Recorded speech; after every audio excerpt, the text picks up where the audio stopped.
Esses gráficos se referem à primeira atividade, em que falava sobre a ação de um medicamento no organismo, né?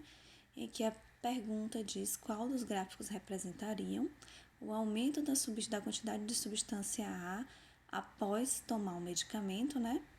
E depois a redução para retornar aos níveis normais dessa mesma substância no organismo, após passar o efeito do medicamento.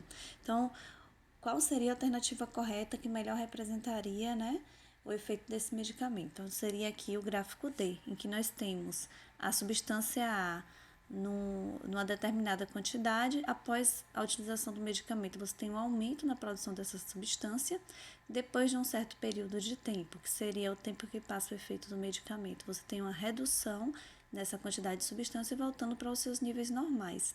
E na letra B, pede quais dos gráficos, não perguntando qual você tem o aumento ou diminuição, né, na quantidade da substância A, mas qual dos gráficos, após determinado tempo, né, após utilizada a substância, volta aos níveis normais.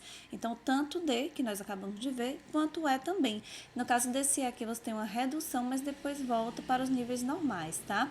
O que não é o correto do contexto da pergunta, porque o contexto da pergunta diz que há um aumento, né? Mas você tem tanto o gráfico D quanto o gráfico E, esses níveis voltando para o nível inicial antes da utilização do medicamento. Então, na letra A seria a alternativa D a correta e na letra B da atividade, a alternativa D e E.